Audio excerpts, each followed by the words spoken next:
Hey, Dr. Dunn, how you doing?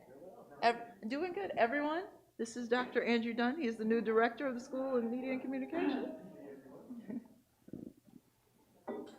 All right, good to go? All right. Good morning, everybody. Good morning. It's good to see all your smiling faces. So, my name is Nicole Cyprian. I am the director of the Roy Howard Community Journalism Center, and it is great to see everyone both in person and virtually here for another Media Mentors.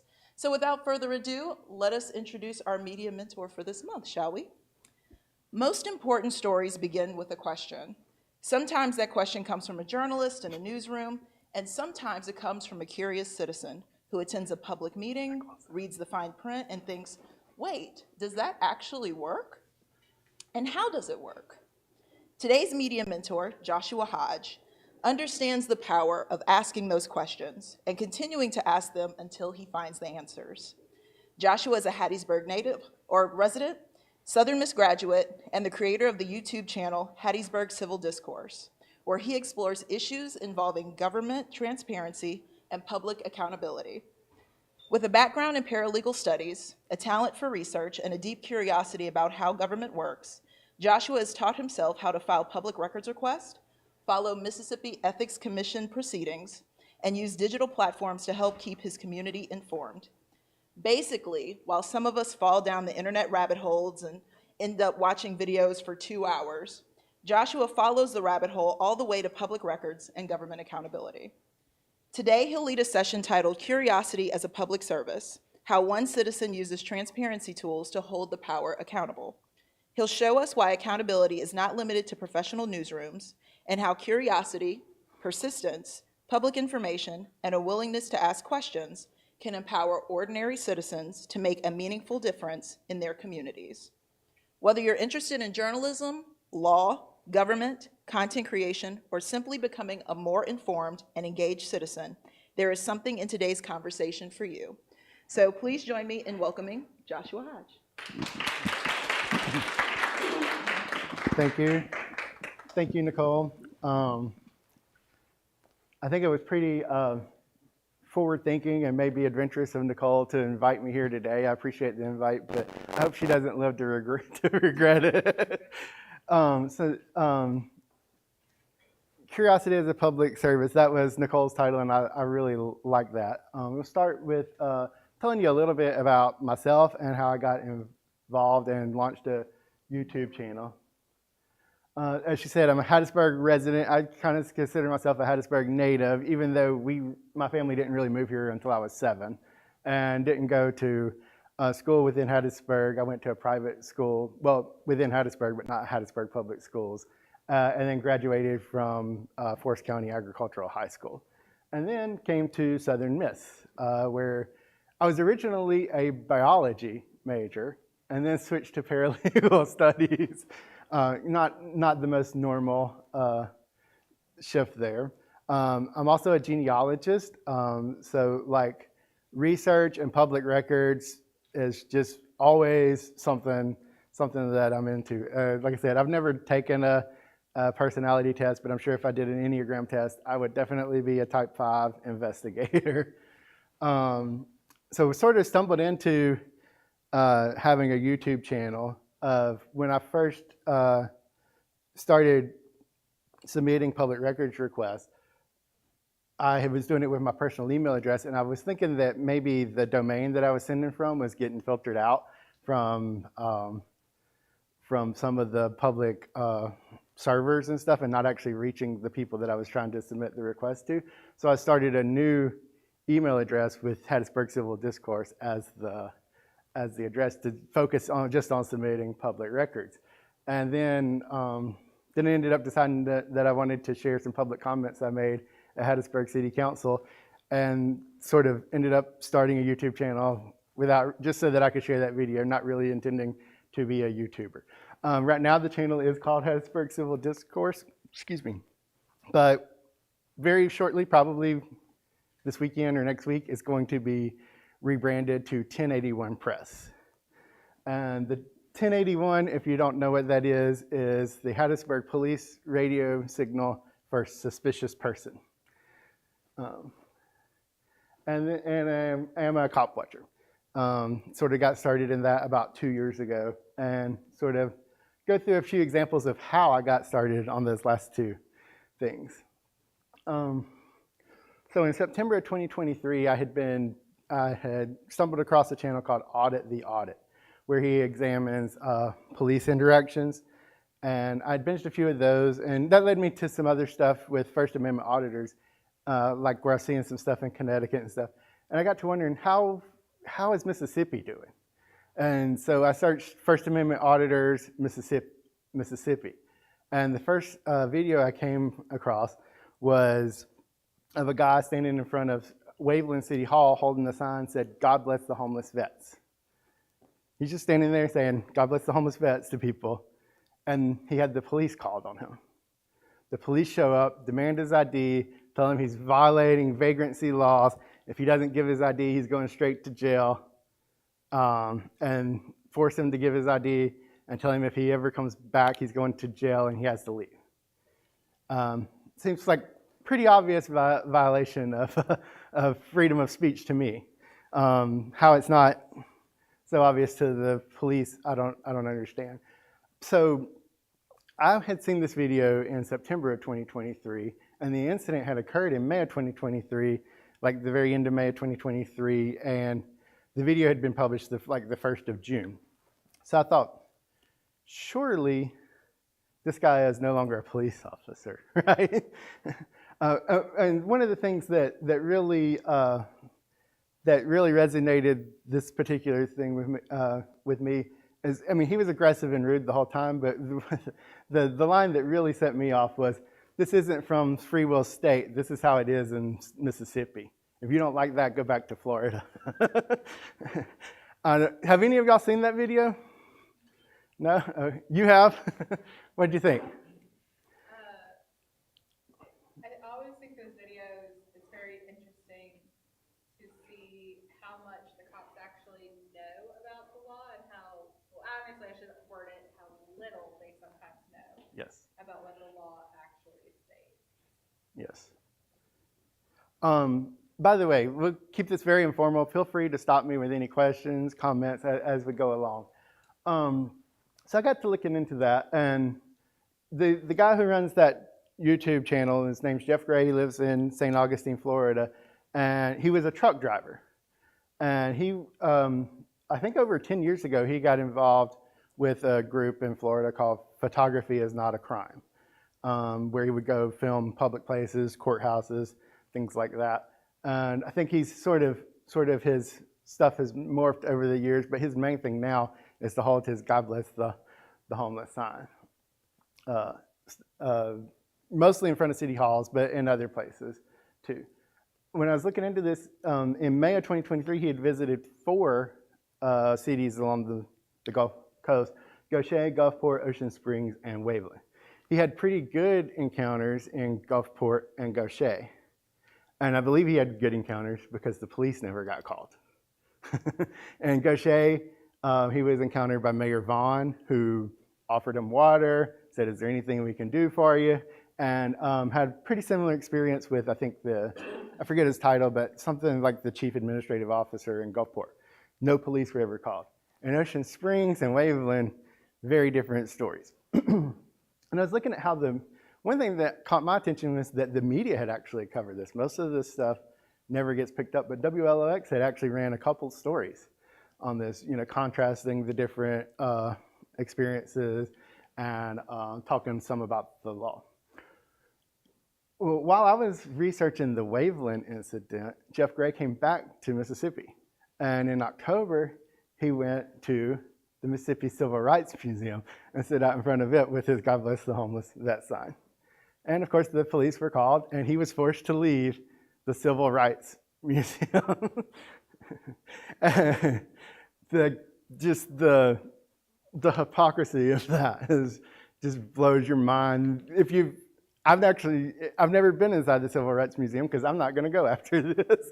But if you've seen pictures from inside there, what are people? There's thousands of pictures of people holding signs. And it was the director of the museum who had called the police on him.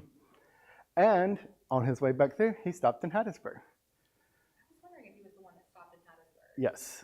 That was at WDAM when he stopped in Hattiesburg. Did y'all run a story on it?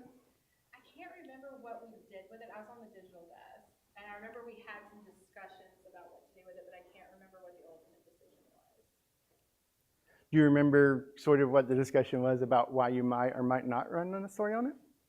I remember there was a lot of discussion about trying to like look at the video and then comparing it with like what actual laws around like compliance and different things were. Mm-hmm. Because I remember our news director wanted to try to make sure it was presented in a way that fairly addressed both the cops' point of view and then like theirs. But there was definitely some feelings from some people in the newsroom. It was kind of a split newsroom with like some people kind of liked this approach that, you know, Jeff and others, auditors like him do, and then there was like kind of half the newsroom that felt like it was just causing drama for drama's sake. So it was kind of more of a debate between the two of them of like, should we give them the space to encourage this kind of behavior? Okay. That's interesting. I'm very glad to hear about that because as soon as the video was posted, I emailed WDAM saying, please cover this. I probably was on it. So and as far as I know, y'all never covered it. They never covered it. Yeah. Decision. That's probably why I don't remember. Yeah. So, you know, I want to skip around a little. When that video was first published, I was in the middle, like I said, I was in the middle of researching the Waveland incident. And so immediately, I don't remember if it was that day or if I went the next day, but I immediately submitted public records request for video surveillance of City Hall to see if what their surveillance shows matches what the published video. And I actually only submitted my request for the external camera, the exterior cameras coverage, and they told me that they were had already been overwritten by the time I had requested. But there was, I noticed that there was one interior camera that had a view of Front Street, and I asked for that one, and I was able to get a little bit of that video. And then also noticed that Sanger Theater had cameras probably pointed in that direction, and I did a public records request for those videos as well. Luckily, their servers keep video longer than City Hall's server did, so I was able to get about 2 hours of that video as well. And I don't know, it's like some of your concerns about like whether what was portrayed was really what happened may have some foundation. For one, one thing that I know is the introduction was recorded after the incident instead of before, which I don't think really has any effect on the legal implications of what happened in the situation. But anyway, he also, in October, Jeff Gray also had a negative experience in Forest, Mississippi, where he was also forced to leave. And in January or February of 2024, he sued with the help of FIRE, the Foundation for Individual Rights and Expression, helped him acquire a Mississippi attorney, and he sued Forest, Hattiesburg, Ocean Springs, and Waveland in federal court. And they all paid him for violating his civil rights.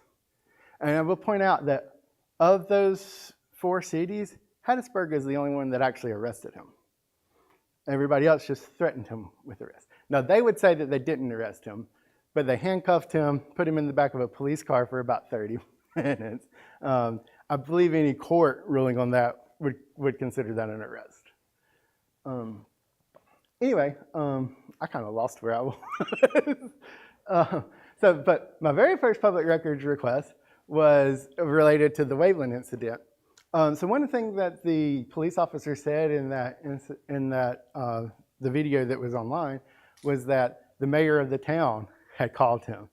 The mayor was the complaining party about that, and I kind of wanted to see like what did the dispatch call tell the officer to do. But I was afraid that it had been so long they might claim that there wasn't audio, that they didn't have records that far back. So I requested something that I thought they might produce from something that was even earlier. And if they claim that they have that audio, they can't say they don't have this audio. Unfortunately, well, and my first request was just ignored. No response, ever. I had to follow up, and then it was denied as being exempt. They cited 911 calls, but I wasn't asking for the 911 call. I was asking for the dispatch audio. But by the time that they got around to deny me, I had enough information to understand that there wasn't going to be anything on the dispatch calls anyway, because the mayor just picked up his cell phone and called a cop who picked up his cell phone and called another cop. There was never any dispatch information. But one of the things that the officer in that video had said was talking about violating vagrancy laws. He said, and he told him, city ordinance, look it up. So I decided to follow that lawful order, and I went to Waveland City Hall and asked to see their vagrancy ordinance. They don't have one. 5 years prior to this encounter, vagrancy laws in Mississippi were repealed. There are no laws against vagrancy in the city of Waveland, but the police officer was threatening to take him to jail for violating a law that doesn't exist. So then my second public records request I ever submitted was to the city of Waveland. And enough time had passed, I wasn't really sure what records I should request. But enough time had passed, I thought, why reinvent the wheel? I submitted a public records request for all of the public records requests that they had received since the time of the incident to then. And I could see, but I did make one big mistake. I didn't request the response. I should have done that too, of course. So if you're looking to just do a public records request, you don't have a specific story, but you're kind of maybe looking for something, a great way to find out what people in the community are interested in would be to request public records requests.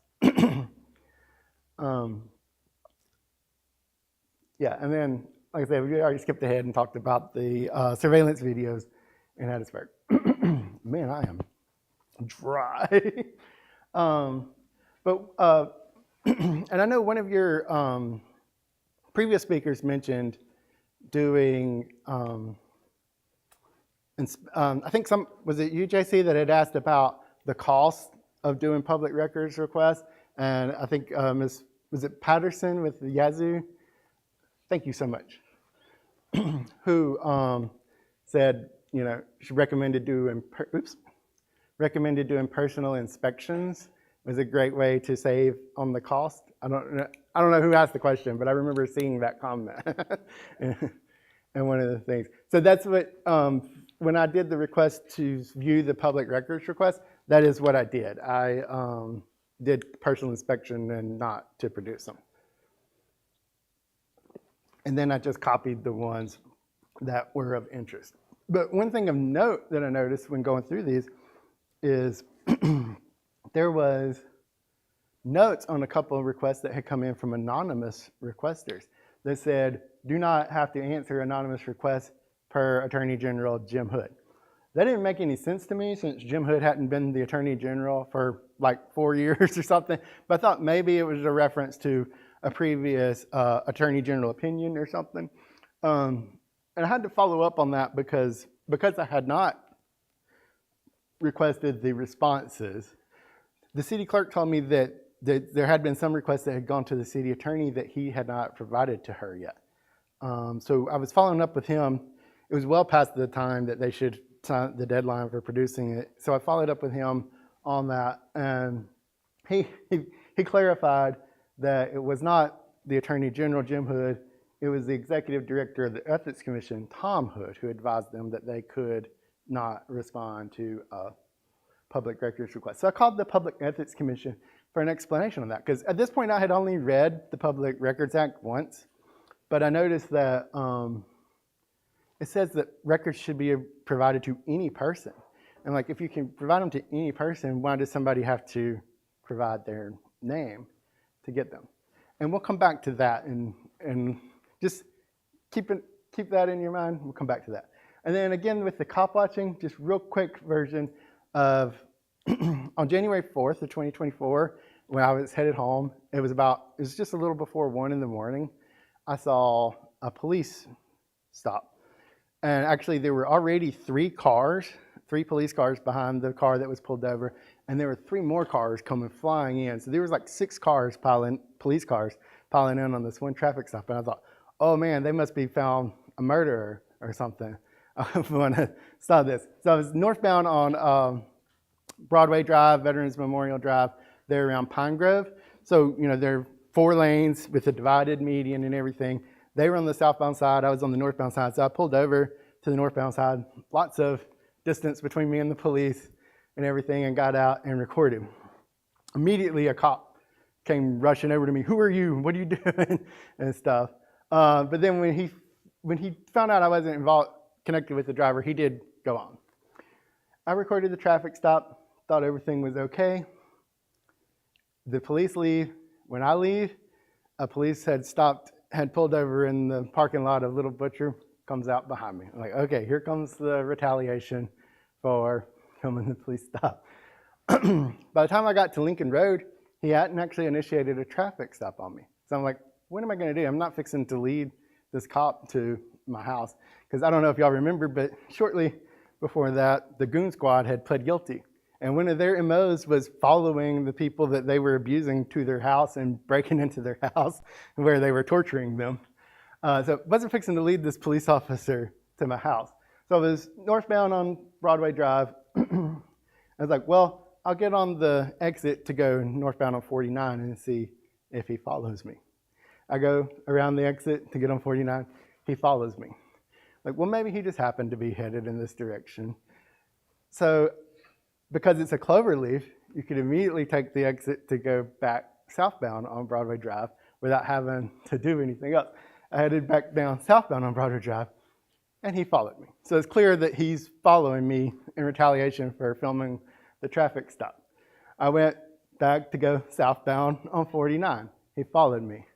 Northbound on Broadway, he followed me. Southbound, northbound on 49, he followed me. Southbound on Broadway Drive. He followed me through 6 loops of this cloverleaf interchange. And I'm like, I'm not going to keep doing this. So if you're familiar with the area, there's a Regions Bank right there. Very well lit parking lot, cameras that aren't controlled by the police. I pulled in there. We're fixing to have a confrontation. It's going to happen in a well lit area with cameras the police don't control. I pulled into the parking lot. He wouldn't follow me into the light. He went down Lincoln Road and stopped and was waiting for me to pull back out. And one thing, when you're driving a car, you do sort of give up with all of our license requirements and stuff. You give up some freedoms. I'm like, I'm not pulling out of here. I got out of my car and started walking towards him with my camera. We were going to have a talk. Before I could get there, I was going to identify him at the very least. Before I could get there, he pulled out. So anyway, with the help of some sources, I identified the officer as Jacob Hyatt. So to all the Hattiesburg police officers who don't like me filming you, you can thank Jacob Hyatt. Because he convinced me that people need to be filming the Hattiesburg police. Yeah, so that's how I became a cop watcher. I guess my question is how did you just immediately think in that moment, I need to pull over to the Regions? Had this been something, obviously you couldn't anticipate that this was going to happen, but that's really quick thinking to think, okay, let me pull over into an area where I know that the police don't control these cameras. I can't say if I was in that same situation, that would have been the first thing that would have come to my mind. Just thinking that through. I don't know. I guess I had a lot of time to think about it as we were going. Yeah, I don't know. Yeah, okay. So anyway, that's how I became a cop watcher. And then I haven't really posted much content of my cop watching because, in my opinion, it's pretty boring. I know a lot of cop watchers get a lot of views by live streaming and stuff, but for me, I think that gives up too much information about my systems, where I'm at, what I'm doing. how I'm communicating with my backup, things like that. So I just, for that reason, I don't try not to do any live streaming. But I did in May of last year. There were two YouTubers that I follow on YouTube, Josh with Accountability for All and Justin, who's the Random Patriot. They had come to Mississippi. They were doing some follow-up on some information that they had received that may have been relevant to the Mississippi burning murders from 1964. They were following up on that. And in addition to that, they were kind of driving around Mississippi, auditing some places, going in places. And of course, with the big viral video from Waveland, one of the places that they visited was Waveland. And so I happened to be watching a live stream when they were in City Hall doing a public records request. And I saw them saying a bunch of stuff that you hear people say, like, I only have to give you the this in by word, and you have to take the request and stuff, which isn't Mississippi law. And so I had like some information for that could help them and like how to do public records requests. But I also had all of the records that they were requesting. So I contacted them and said, hey, I have the records you want, and if you're coming back through Hattiesburg, I'd be happy to buy you dinner and chat and everything. And they accepted. We met, and while we were eating, I showed Josh a video of one of my police encounters on my phone, just because I thought it was kind of funny that when the police came up, I called them by name, and they're like, "How do you know our name?" And but before he even got to that part, he was like, "Man, this is great. Can I post this?" And I was like, "Sure, I don't care." He's at 250,000 subscribers at the moment. He wasn't quite that high at that point, but I was like, "Sure, why not?" And he posted the video, and I was like, "Well, if he's gonna make a video about it, I should probably get the original video on my channel to get some clicks from that." But as of this morning, that video has 65,000. His video has 65,000 views, and has directed over 18,000 views to that video on my channel, and over 1,300 subscribers, which is pretty interesting. I think 1,300 subscribers for somebody who very rarely posts is pretty interesting. And I thought I'd show you all that video. I'm sorry, was there a question? You said awesome. Oh.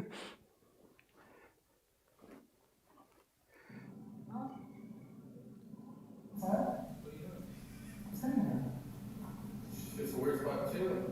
You was just at the hotels first, and now you're here. Huh? Am I free to go? Nice. So I'm not free to go? You got any idea on So you? You're in a suspicious area, suspicious spot. You got an ID or anything? My what reason so that you okay? So I'm not free to go? Right now, you're under investigation, okay? Okay, well, you just told me that this is speculative of crime. So at this time, I'm going to remain silent and I would decline to answer your questions without becoming present. Okay. Are you doing something you're not supposed to? Or? Clearly, they skipped the Fifth Amendment in Police Academy.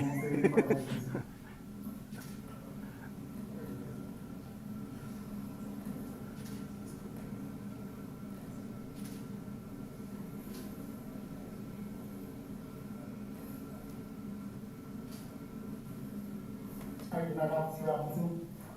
No, he's not. Okay. Hi, Officer Clear. How do you know our name?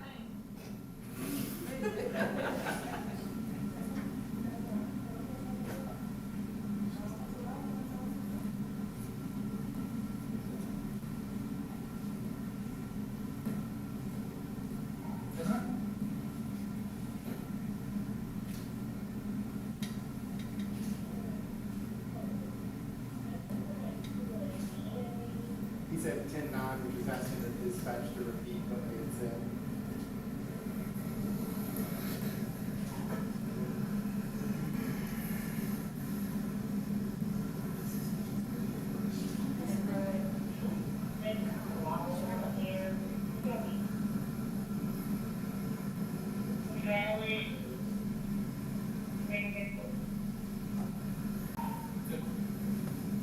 What you better do now? You better get going?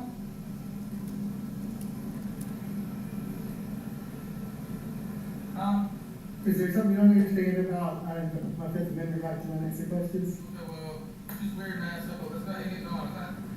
So you're kind of blocking me. You can go to the right. It'll take you to Highway 42. What, want me to go to the left?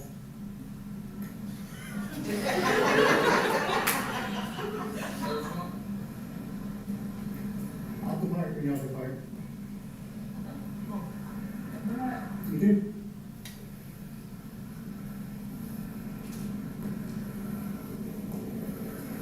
And that got a lot of attention. So y'all have, I don't know, there's a few things I don't know if y'all heard, but Officer Robinson was on the radio. She said we're out with the 1082, that's suspicious vehicle.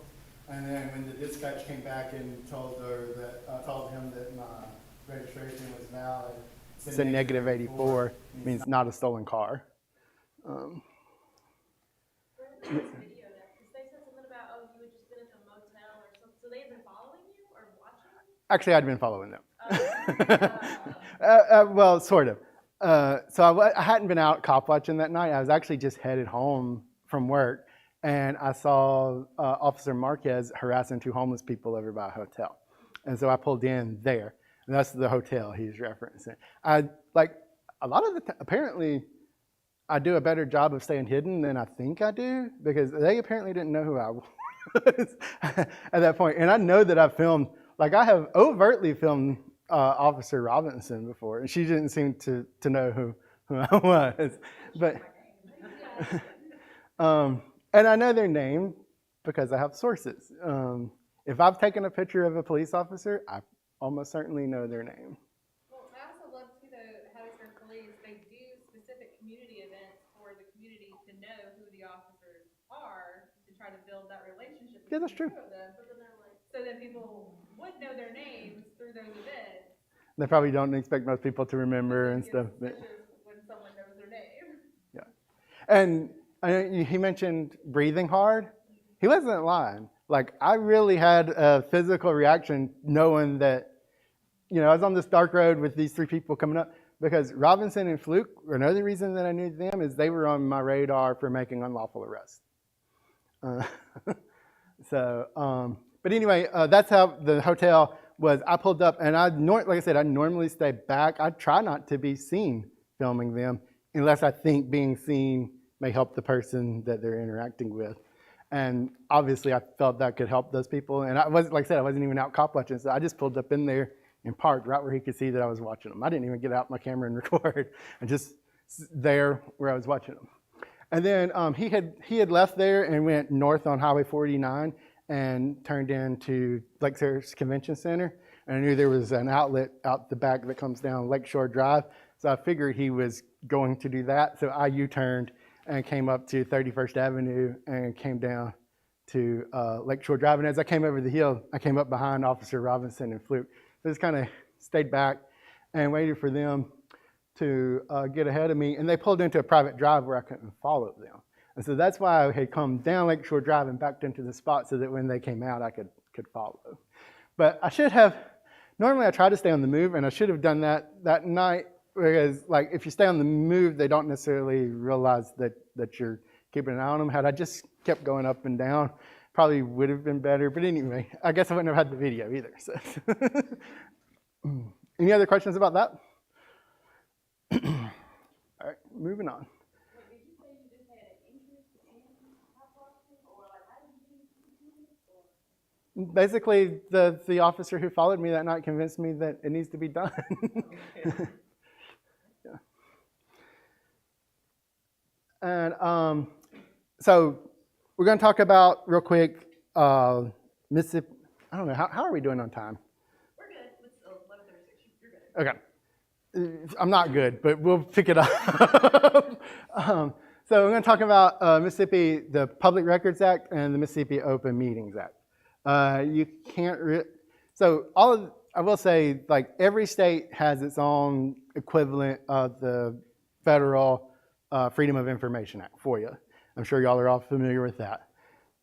Mississippi's is the Mississippi Public Records Act. And that's all I'll be able to speak to you about. I don't really know any other states. I'm not really too familiar with with the federal statute. So we will be talking specifically about Mississippi stuff. So I know some of y'all may be going into other states. When you go to work, you'll have to learn about the laws because they can vary tremendously from state to state. For example, I know that Alabama, Arkansas, Virginia, at least, all require someone to be a resident to request public records from those states. Yeah. Definitely. Definitely. Although, I don't know if you're familiar, but Alabama, either last year or 2024, revised their, I think they call it Open Records Act over there. I was reading that. I don't see how anybody in Alabama could force production of any record the government doesn't want to give up under under their act. I just don't I mean, maybe some lawyers are helping people break it down, but reading that, I don't see how you could ever force them to turn over a record they don't want to, of any kind. But in Mississippi, we can't talk about the Open Meetings Act and Public Records Act without talking about the Mississippi Ethics Commission. Like I said, I saw the note when I was examining the Waveland files about not fulfilling requests for anonymous people. I got to looking into the Mississippi Ethics Commission and really questioning some of their rulings. I know they ruled in y'all's favor, but I think in my opinion, they really make some mistakes. But anyway, to understand the Ethics Commission, according to their website, they work in 4 main areas: the Ethics in Government Act, the Open Meetings Act, Public Records Act, and Campaign Finance Law. I don't really know anything about Campaign Finance Law or Ethics in Government Act, because pretty much the only thing, almost everything that they do with the Ethics in Governments Act is confidential, so you can't really know about it anyway. And like campaign finance law doesn't really interest me. So the main thing I have focused on is the Open Meetings Act and Public Records Act. But the Ethics Commission is composed of 8 members.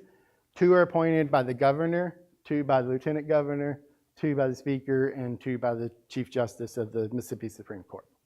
And so those are the current members there along the bottom, the 8 members along the bottom there. So they have a chairman who's Ben Stone, who's attorney, lobbyist from Gulfport. Their vice chairman is Stephen Burrow, who's an attorney. I think he was a municipal judge in the past in Pascagoula. And then their secretary is Max Luter. If you've seen commercials for Luter Supply in Tylertown, that's his family business. And then they don't have a very large staff, but the executive director is Tom Hood. So let's talk real quick about the Open Meetings Act. I'm really gonna have to pick it up, but I'm gonna go through some of these. With the first section of the Open Meetings Act says, "It's hereby declared to be the policy of the state of Mississippi that the formation and determination of public policy is public business and shall be conducted at open meetings except as otherwise provided herein."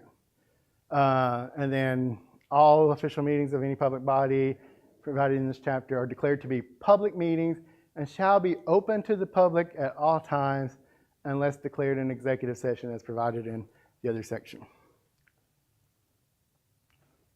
What do y'all think open to the public means?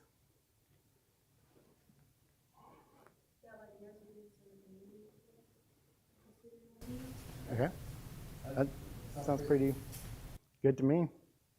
Do you think it would mean that if you set up a camera and stream it, you can lock the public out? The Ethics Commission has ruled that that's what that you can. I'm pretty sure they had, because the county, during COVID, they changed, their school board changed their policies where like you could only come in if you basically were speaking. Mm-hmm. And you basically spoke, and then they had you leave, and they've never changed their policy back. Oh, really? Because I've been, the kids go there, I've been to several meetings where I've had to speak on different things related to school stuff, and that's how they've been on solid. If there's a camera, does it have to be put up where someone can go and find it, or can it just be live streamed without itself? The Ethics Commission live streams theirs and it's gone. If you're not there at the time to click on the Zoom link and see it then, you've missed it. So, yeah, maybe consider filing a complaint on that. We'll get to this, but the only place you can file a complaint is with the Ethics Commission. And then when they dismiss your case, then you can appeal to Lamar County Chancery Court, which of course takes money and stuff. So actually, we'll skip ahead to this too. December of 2024, I attempted to attend the Ethics Commission meeting in person and was denied access to the meeting. I put a video up on that. I was hoping that maybe a little publicity pressure could get them to change their mind. I didn't realize that they had already previously ruled on this on some other people. I thought that it was a novel thing they had come up with for themselves. I was hoping maybe a little publicity could change their mind. But no, so I ultimately filed a complaint, and they dismissed my complaint this morning, just before I arrived here. So I will now get to file my appeal in Hinds County Chancery Court. Yeah, has my thing stopped? Okay, there we go. Oh yeah, this is a Mississippi Supreme Court case from 1989 that the Mississippi Ethics Commission quotes in almost every one of their open meetings case orders. It says, every member of every public body and commission in this state should always bear in mind that the spirit of the act is that a citizen spectator, including any representative of the press, has just as much right to attend the meeting and see and hear everything that is going on as has any member of the board or commission. Does y'all think those their actions match up with that?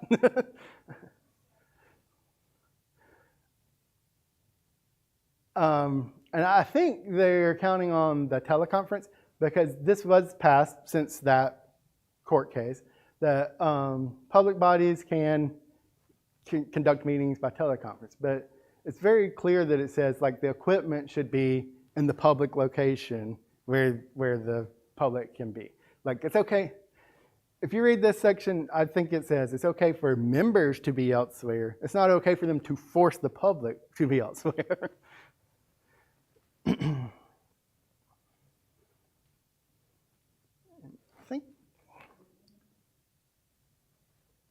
So anyway, there's a video on my channel, if you go look at my channel, about me being denied access to that meeting, if you want to check that out. And then another common thing that I've seen public bodies violating the Open Meetings Act is with agenda materials. There's a section that requires that agenda materials that were available in time to be distributed to members of the public body should be made available to the public at the time of the meeting. I think there's lots of ways that they can do that. Notice it doesn't say that they have to be made available at the meeting, just at the time of the meeting. So a lot of larger cities have the agenda materials on their website. They don't have a physical copy of that. And I think that would comply with the law just fine. The Ethics Commission has also ruled that just displaying it on the screen, the way we are here, is making it available to the public at the time of the meeting. And I think they originally, don't quote me on this, I think they originally made that ruling when the meeting involved, like the material that was involved was a single proposed redistricting map or something.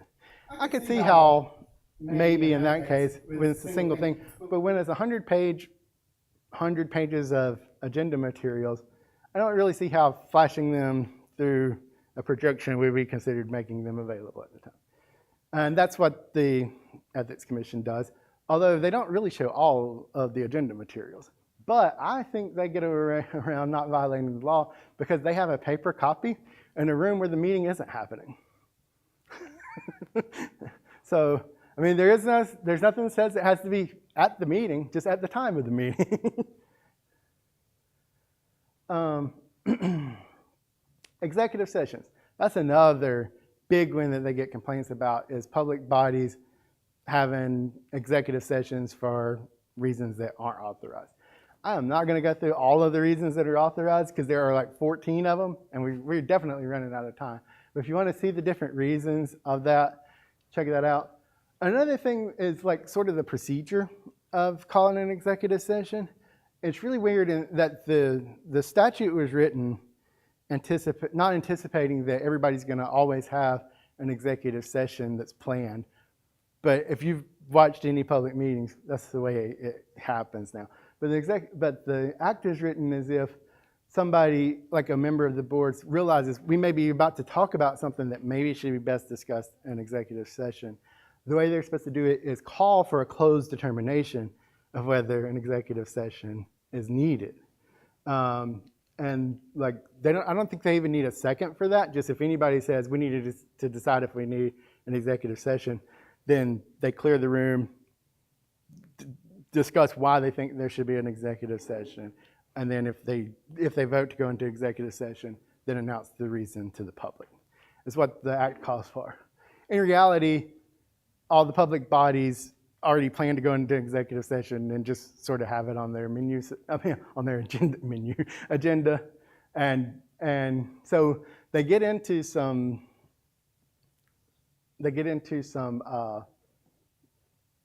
trouble because they don't necessarily do it the way it's supposed to be done.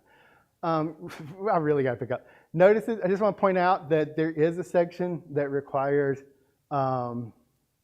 public bodies that have their times and places set by statute, so this mostly means counties, board of supervisors, and municipalities, are required to keep a list of members of the public and media who are interested in being notified when there's specially called meetings.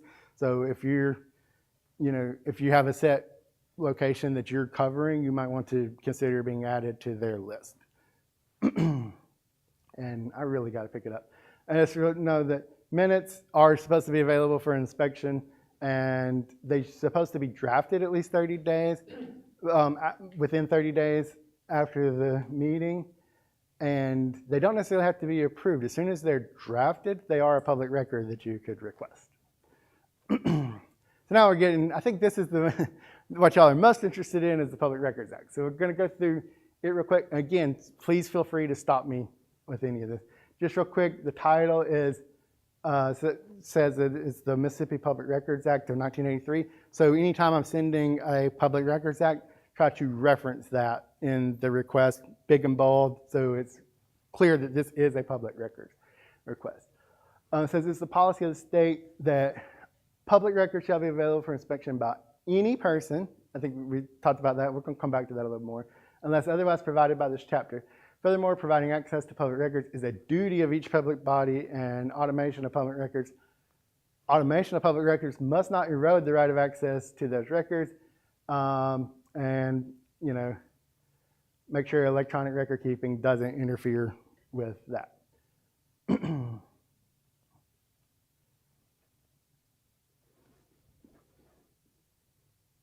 Real quick, I'm not going to focus on the definitions, but just want to point out that public bodies, there are lots of public bodies that you might not think of. Like there's a public body for everything. I saw that someone was recently at the Longleaf Trace Board. That's a public body. The Hattiesburg Convention Commission, public body. So there's all sorts of school boards, all public bodies. And basically public records is very clear that this isn't just documents, it is any kind of record that exists. Photographs, films, tapes, recordings, because the Ethics Commission has taken some steps where they've referred to documents. If it's not a document, they don't have to produce it, even though the record exists in an electronic database. And then incident report, investigative report is mostly dealing with police. Whitney, I think you were with WDAM when Randy Swan had to file the complaint with Hattiesburg. Do you have anything you want to share on that? Honestly, I don't remember a whole lot about it. I just remember him walking to the newsroom and throwing a few things. He was not a happy camper that week, so. And that was related to the Officer Dean and Tate shooting incident, right? Yeah, we just did a documentary for them. Yeah, who was that went to Starkville for that? Actually, Nick, you're actually wearing the shirt from the Memorial Ride. I'm wearing this shirt Yeah. from Memorial. Okay, cool. So, Yeah, because I was watching that and I'm like, I don't recognize that part. But there was a nice historical marker, searched it up, like, oh, they're in Starkville. Anyway, incident report is main thing about that is it is not exempt from the Public Records Act. So when you're looking into police stuff, incident reports is kind of the magic bullet of about the only record you're going to be able to get from police. But it is explicitly described as a non-exempt record. Again, main thing I want to point out with this first section is that it says that each public body can adopt reasonable written procedures. And if they haven't adopted procedures, then they have to provide records within 1 working day. So, but they can adopt procedures for however long they want, not to exceed 7 days. And every public body that does 7 days, except for the Ethics Commission, who actually set theirs at 5. They only give themselves 5 days to respond. And then this is kind of a new one. If they're not going to be able to produce the records within 7 days, but they are going to produce them, they should provide a written explanation stating with particularity why the records cannot be produced and that they will be produced within 14 working days. So as long as they contact you back within 7 days, they can take up to 14 days, working days. So they got 3 weeks. So you're not doing any public, if the public body's dragging their feet, you're not doing any up to the minute stories using public records requests. And notice it says state with particularity why the records cannot be produced within 7 days. It doesn't give any reasons, what reasons would be valid versus what aren't. And I recently saw one where basically it was just cause. But we contacted them within 7 days, so the Ethics Commission dismissed it.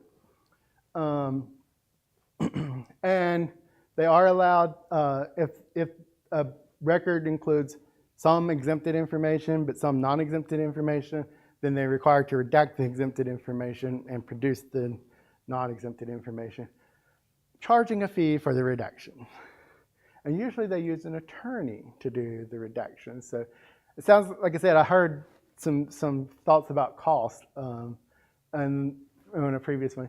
And very important, denials must be in writing and contain a statement of the specific exemption relied upon by the public body. Again, that's just about they can charge you, but not above the actual cost of searching, reviewing, and or duplicating or mailing the records. If I could strike one word from the Public Records Act, it would be reviewing. You have to pay them to go through your records and decide what to keep from you. And the person that you're usually paying to do that is an attorney charging lots of money. Even though that it does say that actual cost shall be at the pay scale of the lowest level employee or contractor competent to respond to the request. And this says employee or contractor. There was a case where it was with the Gulfport Port Authority, where they had to produce a bunch of records and they hired an outside attorney, even though they had a staff attorney who made a much lower rate. And they had charged the requester the contract attorney's rate. And the Mississippi Ethics Commission ruled that they couldn't do that and that they could only charge at the rate of the staff attorney.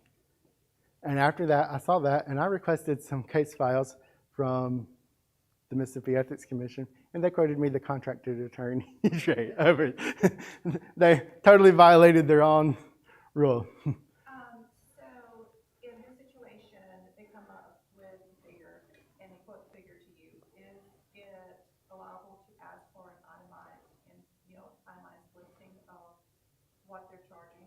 You can ask. I mean, there's no law that supports. According to the anonymous responder who responds to me from the Ethics Commission, they're not required to give an accounting.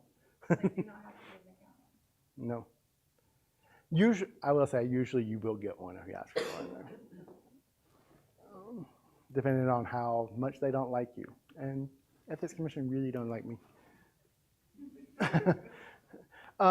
So use of software, main thing here is just to note that because it's an electronic record, doesn't mean it's not producible. And real big one, subsection, where was it at? 2, is that the record, copy of the record should be provided in the format requested if the public body maintains the record in that format. And so that's a big one of, I requested emails in the format requested, and I got one long run-on 2,000-page PDF.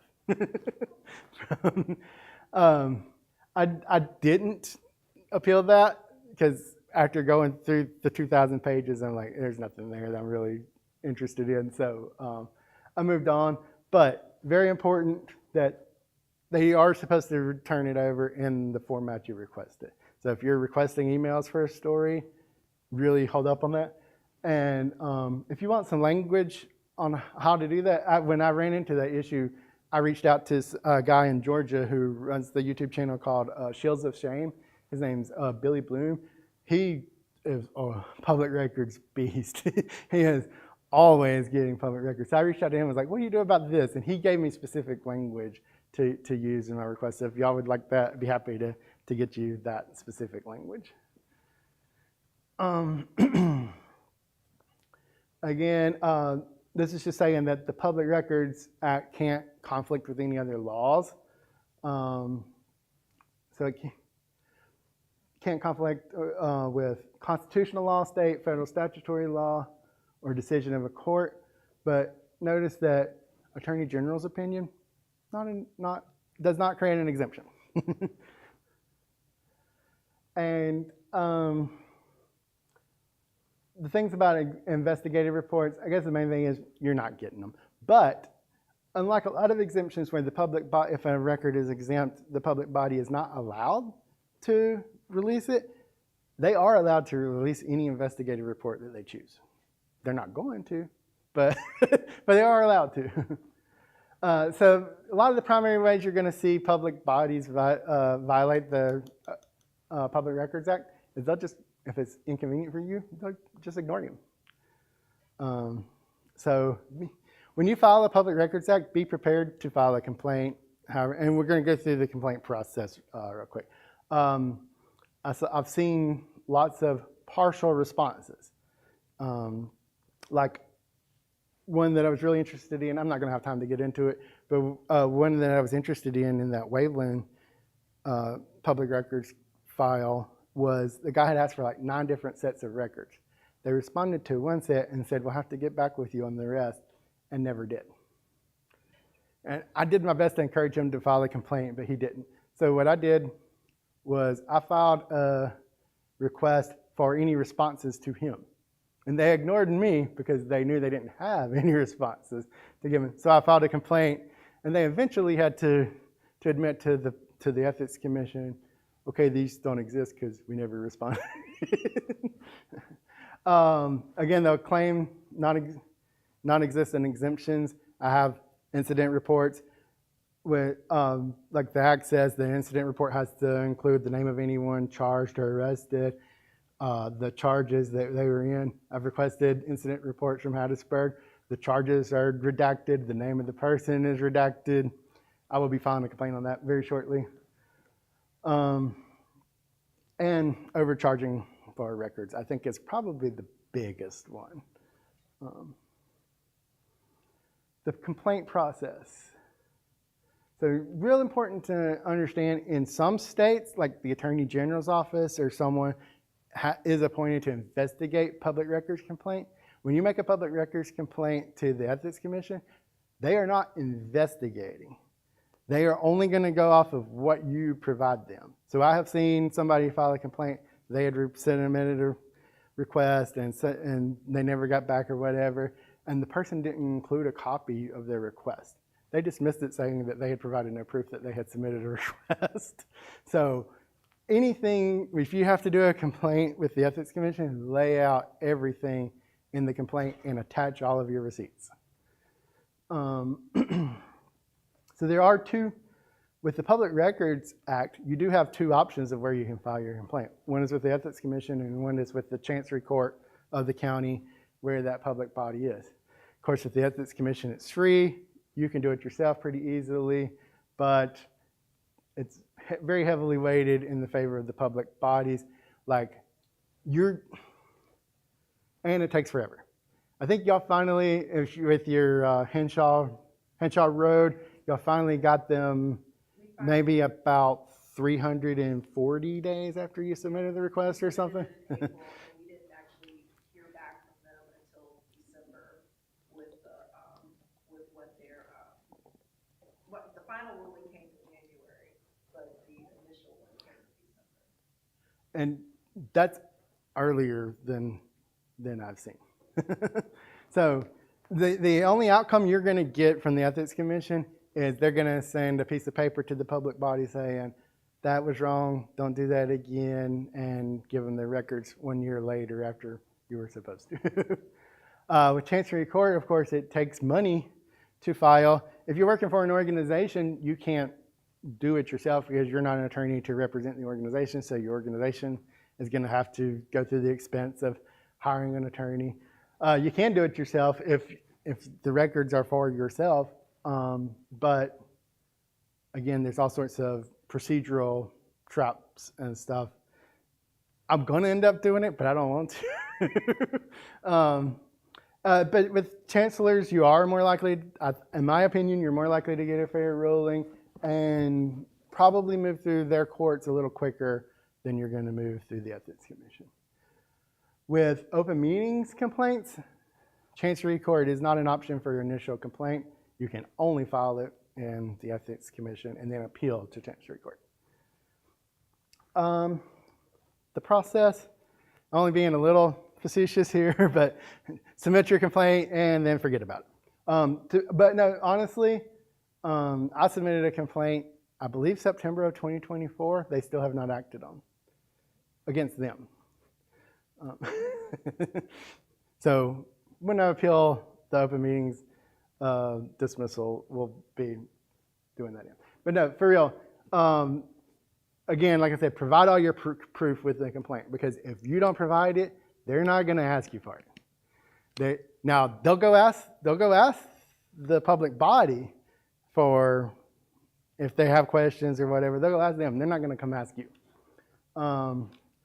And another advantage with the Chancery Court is you are going to at least see what the other party submits to the court. With the Ethics Commission, the public body that you filed the complaint with, when they respond, they don't even have to copy you on it. So they could be replied, you have no idea what they said in response to your complaint. So what I would do is, if you do a complaint through the Ethics Commission, I would wait about a month, maybe 6 weeks, and then submit a public records request for any responses in your case. Like the first, I didn't even realize that they weren't required to copy the complainant, because the first two complaints that I filed against Waveland and Hattiesburg, the attorneys copied me on the responses. I didn't even realize that until I filed one against the Ethics Commission, and they didn't ever respond. I never had a response. So, and then I realized, okay, they don't have to under their rules. Again, you're not going to be given an opportunity to present your case or anything. And the 8 members on that board, the only thing they're going to hear is somebody else summarize the case. So things that you think are important and put in your complaint, they may not even hear. And if you lose, you can't appeal to the Ethics Commission. You have to appeal to Chancery Court. But if they lose, they get to appeal to the Commission to reconsider one more time, which is what MDOT did in y'all's case. A couple quick tips for submitting public records requests. Number 1, don't submit a public records request if you don't have to. Like, try talking to if you know who the custodian of the records are, try going in there and chatting them up, saying, hey, I'm trying to learn about this process. How does this work? Whatever. Don't submit a public records request that you don't have to. But if you determine that you are going to have to submit one, again, I always request a copy of their policy and their form, because they're supposed to have that written policy. And if they don't, they only have 1 day to respond to you. One note about forms is they will try to force you into choices when you have more choices. So for example, the Hattiesburg Convention Commission does not have an option for personal inspection on their form. And so when I submitted a requesting personal inspection, I just wrote personal inspection over there. And the lady I was trying to hand it to was like, that's not an option. I'm like, give it to your attorney. He'll tell you it's an option. So it's very important that you know the law, because they're going to try to trick you and maneuver you at all steps of the way. Again, I said we were going to come back to the thing about person. Choose the name on your request very carefully, because if you're working for an organization, that is a person. So a person under Mississippi law is any artificial or natural person, and it goes through all of that. So I think a good question would be a good question for your supervisors in your place of who should be the requester. And I think a good way of determining that is who owns the story if you're gone. So if you're working for WDAM and if you leave, it's still going to be WDAM's story, I would not submit a request in my own name. I'd submit it in WDAM's name. But if your supervisor tells you otherwise, obviously do what they tell you to do. But I think that's very important to note that person does not mean natural person. Although their form will try to make it look like ask for first, last name, whatever. Consider limiting the scope of your request. I see all sorts of complaints where people have, like the ACLU submitted a request with Gaucher, and they requested like 5 years of tickets, and then of course they get a quote back for like $8,000 or something. I would say really consider limiting the scope of your request to something that will give you maybe just a few dozen records, because until you see those records, you don't really know if they benefit your story or not. So by limiting the scope, you limit your cost, and once you see the records, you may see a way of more directly targeting what you're after. I know that's vague, but I think, makes sense. Like one of the first incident reports I submitted was for the Jeff Gray incident in Hattiesburg. And I noticed that the incident report number was like 2023-10-0 something, whatever. It was very clear that was year, month, and then a serial number. So then I realized, like, if I wanted to know the first 10 incident reports for a particular month, I could just request that range. So like you can find little workarounds of how you may more directly target what you're looking for. Consider having someone else submit the request for you, not just because of residency requirements, but if you're working for an organization that the public body doesn't want running a story on you, having somebody else that they might not be as scared of submit the request so that they don't know what story you're working on until you have the records and stuff. Something to consider. Consider obfuscating what record you're targeting. Again, like I said, request a range around what you're targeting. There was a time a couple years ago, I wanted one particular incident report, but I didn't want them to know which incident report I was looking at. So I submitted a request for 3 reports, sent another request in like a week later for 3 more reports. I requested 12 reports when I was really only interested in one, but they don't know which one of those I was interested in. I didn't tip my hand as to which one of those I was interested in. Again, public records requests can be used to protect your source. Say somebody gives you a record that you want to publish, but if you publish it, you might be revealing how you got it or who gave it to you. by submitting a public records request, you can then publish, and you haven't maybe haven't exposed your source.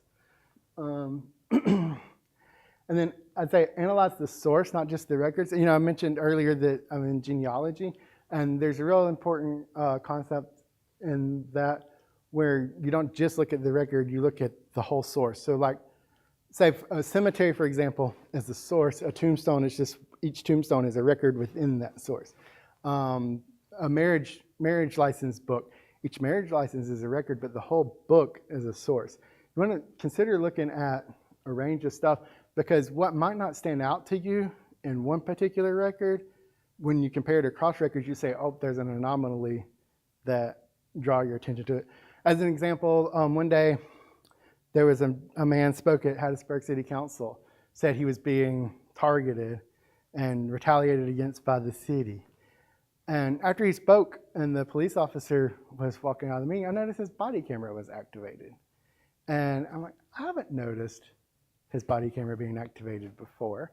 And so I went back and looked at recordings that I've made before then. I looked and started paying attention before then. He's never had his body camera on any other day except the day that the guy who said he was being retaliated against was speaking. And not only that, when I watched that recording, again, I didn't catch this in real time, so what recording can really help, is there were other citizen speakers that day. He didn't record them. When that one particular person got up, then he activated his body camera. So that's one of those instances where just knowing that he had his body camera on that one time wouldn't tell me anything, but knowing that that's the only time he had it on really makes it stand out as something that perhaps this gentleman wasn't making it up. Questions? I think I've lost a couple of you there. Yes. Okay. So first, when I'm assuming you don't just stay in Hattiesburg, right? Do you go into rural areas? I have mostly done Hattiesburg and Waveland. So you haven't had any experience dealing with the rural communities that may or may not have public records policies? I haven't. I would say most of them probably do. I don't know. Have you found? That was like a question for my question, because I was going to ask you, when you're dealing with rural communities without like websites, without minutes, like digitally, like they don't even have like a town website. Their only form of communication is Facebook. Mm-hmm. These towns aren't really used to getting public records requests. So I was just going to ask how you handled that situation. And yes, I do. And to be honest, I don't have a lot of experience with that. But typically, the public records officer for a municipality is going to be the town clerk. So that would be the first person that I would look into contacting. My next question was, how do you deal with aggressiveness when obtaining public records, or even when you're videoing, when you're cop watching? Give back what I get, usually. I try to stay calm, because, how to say this? Like I've seen a lot of YouTubers arrested and stuff just for being loud or whatever. So like I try to stay calm and not give them any ammunition to use against me, if that makes sense. And but firm. Sorry. You just stay firm. Yes. And what's the most that you've had to pay for public records? The most I've ever was quoted. Quoted. Was like $5,000 something from the Ethics Commission. Obviously, I didn't pay that. But what was interesting is they quoted me that I had requested. Well, I had done three things. I had sent a message to the director asking him just like if I wanted to review all of your public case files. Like obviously, we're not going to do that all at once. What would be a best way to facilitate that? And he never got back to me. And so then I submitted a public records request. This is kind of dumb on my part. I should have done more research. But for the years of 1983 and 1984, because it's Public Records Act of 1983. So that's when I started. But the Ethics Commission didn't handle public records complaints back then. So that was kind of, I should have known that. That was something I didn't do my research on. But then I requested just 3 case files. And again, he had, then after I'd submitted those requests, he responded to my initial email just saying like, if I wanted to do all of these, how could I look at it? And that's when he quoted me $135 an hour for their contracting attorney instead of the 70 or 50 that he or the assistant director make. So then, and another thing you're going to run into is they'll quote you something, you'll pay it, and then they'll go, oh, it took longer. You have to pay more. So in those 3 cases, they estimated it would take 4 minutes per case to review, which at $135 still adds, an hour still adds up, but it wasn't that bad. But then when I paid that, they came back with only 2 of the files and said, oh, and this third one's going to take another hour. So, yeah. And my last question was, is there any way that we could get a copy of this PowerPoint? Yes, you already, I think y'all already have a copy of it. Oh yeah, and I want to point out, like, y'all feel free to reach out to me if you if that's okay with your director and stuff. Feel free to reach out to me. My email address is Hattiesburg Civil. Well, the one I've been using is HattiesburgCivilDiscourse@gmail.com.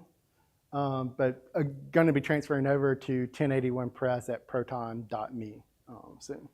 Okay, you might have to send that one to me to make sure I remember that.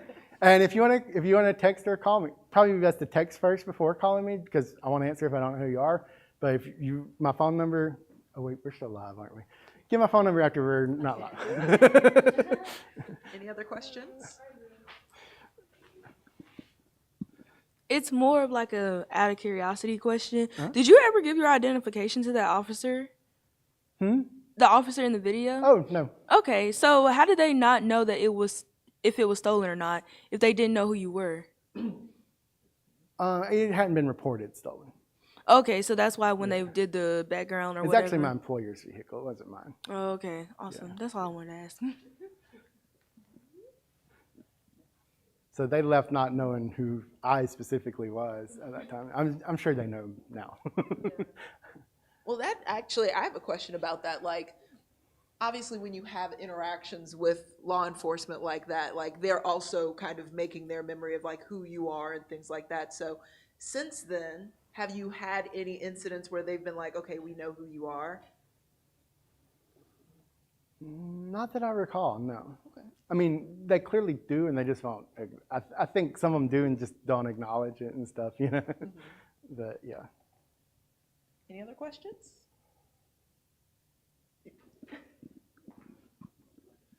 I just want to know, like, from your YouTube, like, so far, like, what reactions have you got in order for you to, like, basically keep doing it? Like, what, like, inspires you to keep doing it based on, like, the reaction you got from, like, the public? If you could, like, say maybe any specific ones. I don't know. I mean, like that particular one had just a ton of comments of, you know, hey, way to go, or how you really freaked them out knowing their names, stuff like that. That's the most interaction I've had on my channel. You know, it's the most viral one. Most of the others are just a few hundred views or so. And I haven't really posted very much, honestly. In fact, I ran into somebody the other day. He's like, long time no see. He's like, you know where I really haven't been seeing you is on your channel. When are you going to post something? And, you know, hopefully we'll have something posted very, very shortly. I have another question. This is also kind of out of curiosity, but when you do go cop watching, like, you know, if you're out later, like in the evening, like 1 a.m., what do you see most frequently when you are cop watching? Because I know you said the one officer had been, you know, kind of bothering 2 homeless people outside the hotel. What's see when you're out, if you can answer? I don't know the answer to that really. I'll tell you the main thing that I have focused on is DUI. I don't know if y'all have seen the Sobering Problem series of stories from Jeremy Finley in Nashville, you should definitely go look that up. They just posted like a compilation of like, he's been on this story for, I don't know, 3 or 4 years, maybe even more than that, many years. But he started looking into one case where somebody who was sober was charged with DUI. When their blood work came back, no alcohol, no drugs or whatever. And as he started digging in, like the more, I will tell you, the more, if you're paying any attention, you're going to see stuff and ask about it. And the more you dig, you're going to find more corruption, more stuff. As he's dug into that, they have found well over 2,500 people who have been falsely arrested for DUI in Tennessee in like the last 7 years or so. Anybody? Anyway, just thousands of people because they had quotas and just arresting anybody. Like, yeah. So DUIs is one of the things I'm looking into. So I try to, Officer Hawker, he's their DUI. He's their main DUI expert, and it helps that he drives a different car that's styled than everybody else. So sometimes I won't even be a cop watching. I'm like, oh, there's Hawker. I'm going to go watch. It's really easy to spot. And so a lot of times I'm out of my car before he is. If I see him and just follow. Yeah. I'm back. Yes. So this is more, I'm just very curious.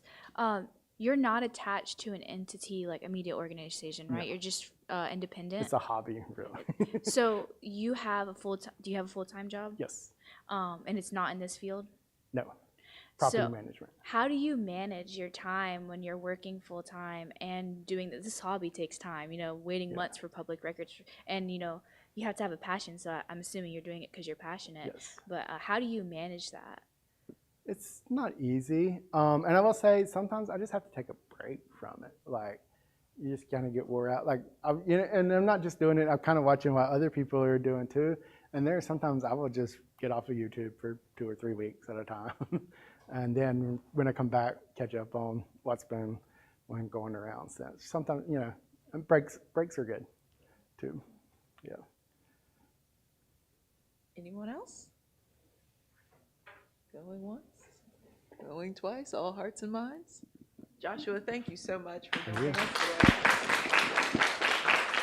And if I can help y'all with any of your public records questions, feel free to reach out to me. Not just now, but in the future, 10 years from now.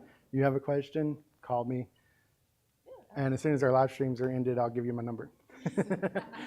Yes, and we'll also we'll share Joshua's information with everybody as well. And if you don't mind sticking around for a couple Absolutely. extra minutes, so if you guys have any questions that you want.